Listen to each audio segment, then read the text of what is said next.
Now, it remains to be seen how Donald Trump will manage to work with both Mr. Priebus, a person seen as extremely close to the establishment, and Mr. Bannon, who's an outspoken enemy of it. But despite their apparent differences, Mr. Priebus has been standing up for his new colleague. What I would say is you have to look at the person. I think you have to get to know the person. And I think if people understood that we have a naval officer, a Harvard Business School, London School of Economics, this is a very, very smart person who's serving as a senior counsel to the president. I mean, I think there are going to be a lot of announcements of a lot of people, but I find him not to be the way that he's being accused. I find him to be the opposite, and I think people need to give people time and give people an opportunity and not make judgments. Don't judge people based on what other people say. Well, Mr. Trump has also been talking. He told the CBS network that Americans have no reason to fear his presidency. In some parts of the country, however, there have been further anti-Trump demonstrations, as Nick Bryant reports. There's fury still on the streets of America. We reject the president-elect. Fueled not just by hatred of Donald Trump, but also fears about what he'll do as president. At this protest in Oakland, California, there was also a sense of injustice. That more Americans voted for Hillary Clinton than the billionaire, that the country's electoral system was rigged against her rather than him. And here's something else that's been unleashed: racial hatred. At this school in Florida, water fountains were daubed with signs from the segregation era. There have been more than 300 hate incidents since this election. I've done a lot of big things. I've never done anything like this. Just took your breath away. This is a whole different life for me now. In his first television interview as president-elect, he was asked about this spike in bigotry, which he's been accused of inciting. I'm very surprised to hear that. I hate to hear that. Do you want to say anything to those people? I would say don't do it. That's terrible, because I'm going to bring this country together. They're harassing Latinos, Muslims. I am so saddened to hear that, and I say stop it. If it helps, I will say this, and I'll say it right to the camera: stop it. And what now of his campaign pledge to put Hillary Clinton in jail? She did some bad things. I mean, she did some bad things. A special prosecutor? I don't want to hurt them. I don't want to hurt them. They're good people. I don't want to hurt them. And I will give you a very, very good and definitive answer the next time we do 60 Minutes together. This is America's new political royal family. And alongside his sons and daughters, Melania Trump, the First Lady in waiting. If he does something that you think crossed a line, will you tell him? Yes, I tell him all the time. All the time? All the time. And does he listen? Does he? I think he hears me, but he will do what he wants to do on the end. And that goes to the appointment of the White House team. Trump's picked Reince Priebus as his chief of staff, one of Washington's most powerful jobs. He's a consummate insider from the Republican establishment that's often mistrusted by grassroots conservatives. More controversial is appointing Steve Bannon as chief strategist to plot the political path of the new administration. A former banker who now runs a right-wing website, a conservative outsider who critics view as racist and anti-Semitic. The billionaire says he'll take just $1 of his presidential salary, and perhaps he's realising that the buck will soon stop with him. The softening of stances on issues like Obamacare and the war with Mexico, also an admission that many of his campaign pledges will be difficult, if not impossible, to fulfil. Nick Bryant, BBC News, New York. Well, Donald Trump remarked repeatedly during his campaign that he would overturn measures brought in by the outgoing president, such as Obamacare. Now that he is president-elect, how is Mr. Trump likely to follow up those pledges? Joining me is Professor Jonathan Turley from George Washington University's School of Law. Professor Turley, thank you very much for joining us. So a new team in the White House soon. How quickly and how easily do you think it will be legally for Donald Trump to make the changes that he wants to? It could happen very quickly and, frankly, fairly easily. Much of the Obama legacy stands on clay feet. You know, President Obama tried to change Congress and did not succeed. Congress became more conservative. And so he gave a famous State of the Union where he said he was going to go it alone. And even those of us who supported him in his first election really raised caution flags that that's not how the system works. But he did that. In some cases, he lost in court. But much of his legacy is through these unilateral executive orders and powers. And so what a president giveth, a president can taketh away. And that new president will be President Trump. Right, so all that a subsequent president has to do is use that same power, but in reverse, if you like. That's right. It'll be very difficult for the Democrats to seriously object to the use of those powers. You know, I testified repeatedly in Congress and told Democrats, you know, this is not going to be our last president, and you will rue the day that you supported President Obama in using unilateral powers. You've created an uber presidency, but this is not going to be your last president. Well, now it's not. And they're going to look at like the height of hypocrites for them to say, we now object to a President Trump using his powers in the reverse on immigration or the reverse on environmental policy. Now, when it comes to issues like the Affordable Care Act, I know that you actually represented the House Republicans in a lawsuit against the Obama administration over the implementation of that. I mean, has Obama set a precedent here? Is Donald Trump simply going to follow that up with repeated use of this same power? He can. I mean, we prevailed in the trial court. That case is now on appeal. It may, in fact, be withdrawn if the Trump administration desires the appeal to be withdrawn. But that's a very good example. You know, the president was found to have violated the Constitution in our case by essentially funding the ACA by unilateral decision. There is a great deal of the ACA that is based upon executive power, but even just withdrawing the government's appeal in that case would instantly change the ACA because the lower court decision would stand and that funding would evaporate. Now, another issue we've heard a great deal about, abortion. How much more complicated legally would that be to unpick? I mean, he said he's pro-life. How viable a route for it would be for him to appoint a conservative Supreme Court justice and try to overturn Roe versus Wade, which made abortion legal in the first place back in the 70s? Well, perhaps the most lasting potential legacy for a Trump administration will be the Supreme Court. There's already an opening on the court with the passage of Justice Scalia, who is a conservative icon. But there are 3 other justices who are in or will be in their 80s during this term. He could ultimately pick 4 justices just in his first term. That would change the Supreme Court in dozens of areas of the law for generations. Professor Jonathan Turley from George Washington University, thank you very much. Thank you.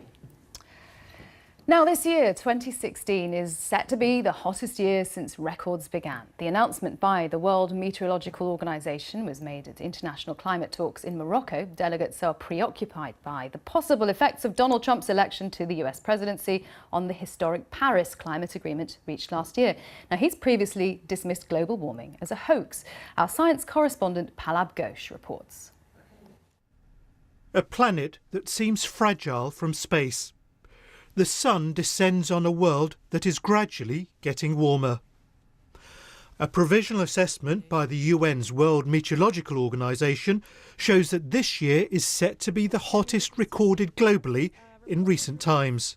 It's likely that we will reach this year 1.2 degree warming level, and we are going to a bit the wrong direction if we think of this 1.5 degree warming level, which was agreed last year in Paris. L'accord de Paris pour le climat est accepté. Last year, world leaders reached an agreement in Paris to curb warming by limiting man-made carbon emissions. There's a target to keep the rise in average global temperatures to well below 2 degrees Celsius, and countries will pursue efforts to keep it to 1.5 degrees. There's to be a review of progress every 5 years, so commitments can be made tougher. The long-term aim for CO2 and other warming gases is that emissions should peak as soon as possible, and then be cut rapidly to the point where they're emitted no more than nature can soak up. So we're already more than 1 degree warmer than we were in the pre-industrial period. The Paris Agreement has set targets of about 1.5 or 2 degrees, so we are getting closer and closer to these goals set by the governments, and to realise those goals will mean dramatic cuts in greenhouse gas emissions over the next few decades, and that will be very difficult. The report also shows that there's been a levelling off in carbon emissions, perhaps because of the action countries have already begun to take. But earlier this year, on the campaign trail, the president-elect said that he believed that man-made global warming was a hoax. We're going to cancel the Paris Climate Agreement and stop. Unbelievable. And stop all payments of the United States tax dollars to UN global warming programs. The activity of one of the Earth's natural weather systems, known as El Niño, has contributed to the spike in recent global temperatures. That's now at an end, and so it's unlikely that next year will be as hot as the past few. But scientists believe that man-made climate change is still pushing global temperatures upwards and threatening irreversibly to damage the planet's delicate ecosystems. Pallab Ghosh, BBC News. Well, with me is Damian Ryan, the acting CEO of the Climate Group, an NGO working with governments and businesses to combat climate change. Damian Ryan, I mean, how demoralising do you find this? The election of Trump? No, sorry, the fact that this is going to be the hottest year on record. Well, I think it's not a surprise. We've known for some time now, in the lead up to this announcement, that 2016 was going to be a hot year. The scientists in the US and here in Europe and the UK were tracking the temperatures. We had an El Nino at the start of the year, which really supercharged temperatures. So it's not a surprise, but what it is, it's another wake-up call to all decision makers around the world about the need to take action, because the directory of temperature increase is clearly upward. Now, you mentioned future President Trump. I mean, when we've heard the president-elect of the United States saying that he believes climate change is a hoax, that he doesn't want to abide by the Paris Agreement, I mean, what does that do for your industry and the message that you send? Well, I think obviously the rhetoric's been extremely unhelpful, but I think at the same time there's a broader story to be aware of and to tell, and that is that beyond the Trump administration, there are a huge number of actors taking bold action on climate change. So on the business side, we've got large corporates signing up to renewable energy targets. We're working on one campaign called RE100, where we're getting the largest corporates in the world to sign up to 100% commitment to renewable energy, to renewable electricity. You seem to be saying that there's a momentum that has been gained that is operating already, that will not be knocked back by somebody in the White House with this strong message, even if that is the leader of the world's superpower. Yeah, that's absolutely right. And I think this is the big change that we've seen over the last 5 years. So if you go back to 2009, which was the last time, or the first time that the world tried to agree a climate agreement, there really just wasn't that sense of what could be achieved.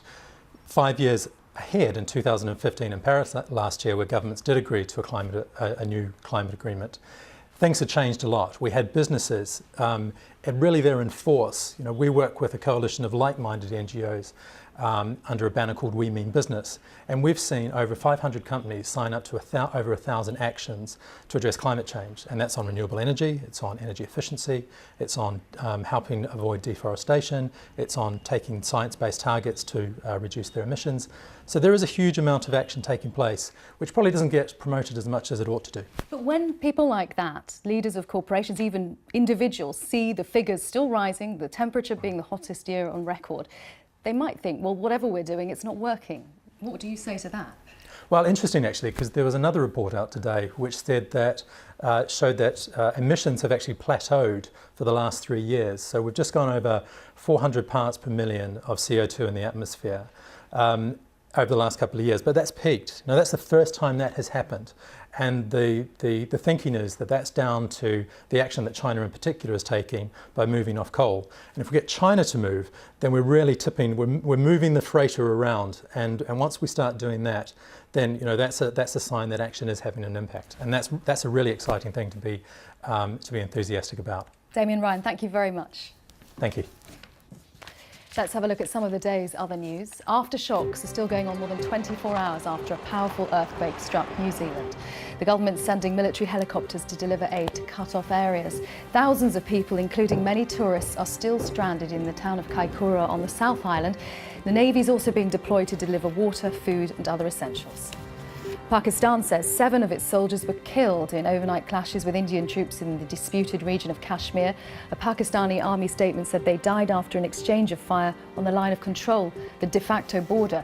Tensions have escalated since a militant attack on an Indian army camp in the region in September.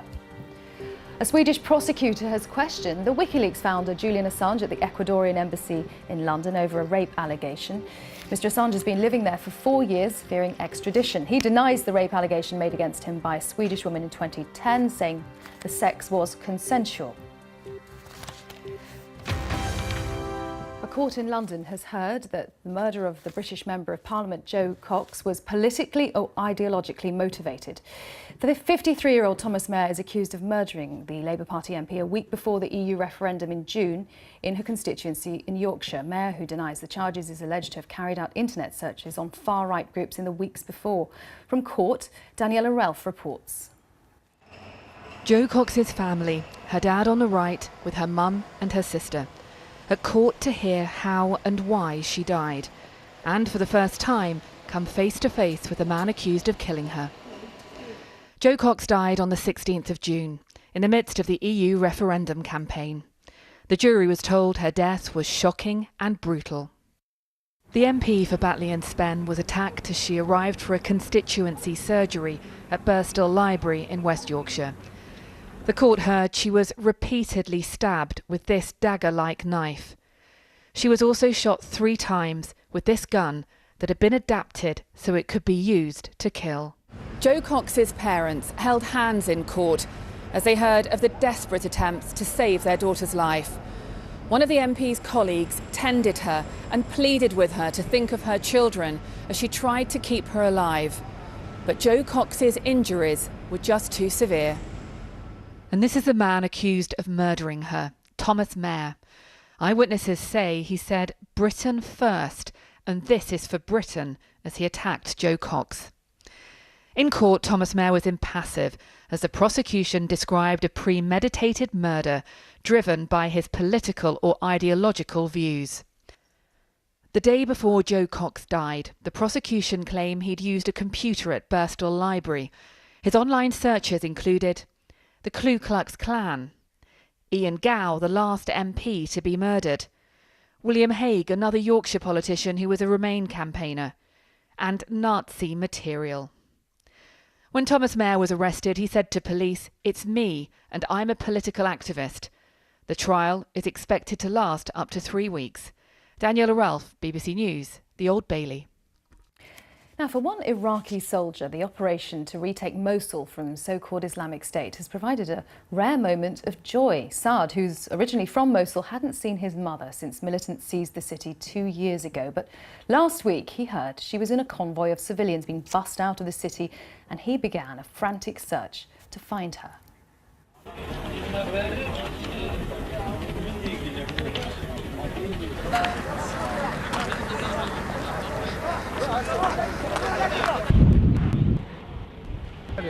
لك والله ما اعرف ظلوا جو سعد الو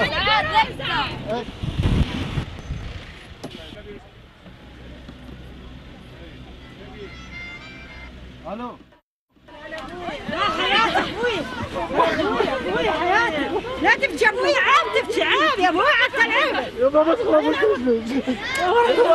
لا تبكي حياتي ابوي ولا تبكي عيب عندك تبكي يا ابوي حياتي ابوي اشتمك يا ابوي اشتمك الحياة يا عمري تبكي يا ابوي عيب تبكي عيب ابوي عيب حياتي احنا ما فرحتنا لو هيك يا تبكي يا ابوي حياتي يا ابوي حياتي ابوي ما تجنبي عليك يابا حياتي ابوي تقول يلا تقول يلا يا بابا خلاص حياتي ابوي حياتي ابوي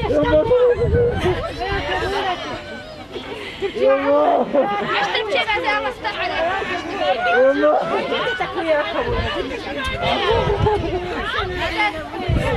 حياتي يا ابوي حياتي قربانك ابوي لا تبكي يابا تبكي يا ابوي يلا يا خواتك ابوي دورك كسرها ولا تبكي. A rare good news story from Mosul. Now, Usain Bolt achieved sporting immortality at the Rio Olympics, winning his 9th gold medal to complete a unique triple-triple. But retirement is looming. Next year's World Championships here in London will be the last time he runs in a major competition. With a new film being released about his life, Katie Gornall has been to Jamaica to meet the sprinting legend.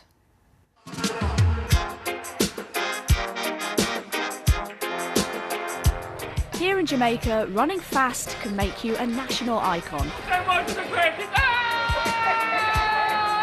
We love Usain Bolt. You love him. We love him. We love him. But Usain Bolt is more than that. He's a phenomenon. When he wins, the world celebrates. Now, with his time on the track coming to an end, he wants to reflect. Just give us an insight. What is it like to be Usain Bolt? Awesomeness. Competing against the best, pushing myself, having that fear sometimes, that nervousness, that could I lose? I will miss that, but you have to retire at some point. So, as Michael Johnson said, retire when you have done everything that you want to do, and I have done everything I want to do, so I'm going to retire. Bolt's journey to becoming the world's fastest man begins away from the track, in the tiny village of Sherwood Content. Out here, life moves at a different pace. And growing up, he was so energetic, his family took him to the doctors. The doctor examined him, says, no, nothing is wrong with the child. He's perfect, he's fit. All the doctor says to him, just wait, you will see its outcome. Usain Bolt is a world junior champion. Bolt was breaking records long before he reached the Olympics. But most people first heard of him here in Beijing. Usain Bolt streaking away from the field. As he jump-started a career that would change his sport. Bolt's gonna do it again! And change the way we watch it. The triple-triple! He's done it! Go! He makes it look easy, but being the world's fastest man takes hard work. You got to register time. He says he won't miss this part of the job, so what's next? I was like, coach, let's do long jump. He's like, no. That was it. He's like, no. If you start doing long jump, you're going to have bad knees. No. So that was it. But I've always said I wanted to play football. In the past, he's paid a visit to his favourite team, Manchester United, and soon he'll travel to Germany to spend a few days training with Borussia Dortmund. In the meantime, this is how Bolt unwinds. From laid-back pursuits to something with a bit more adrenaline. Things he'll have more time for now his Olympic career is over.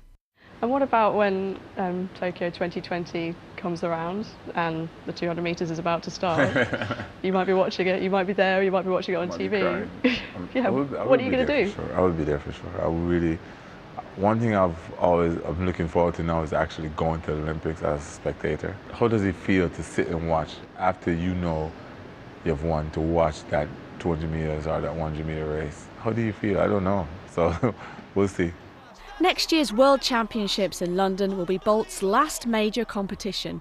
He says he'll miss athletics, perhaps not as much as athletics will miss him. Katie Gornall, BBC News. We are just a little bit envious of Katie for doing that interview. Now, if you need a break from the major global events of late, how about casting your eyes to the sky? If you're lucky, you might spot the largest full moon for nearly 70 years. The supermoon, as it's called, occurs when the Earth and Moon are positioned unusually close together because of the moon's elliptical orbit. Skywatchers from around the world are getting glimpses of this spectacular lunar event. We'd like to share some with you.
hope you get to see it wherever you are in the world. That is all from the programme. The weather is coming next. But now from me, Karan Giannoni, and the rest of the team, goodbye.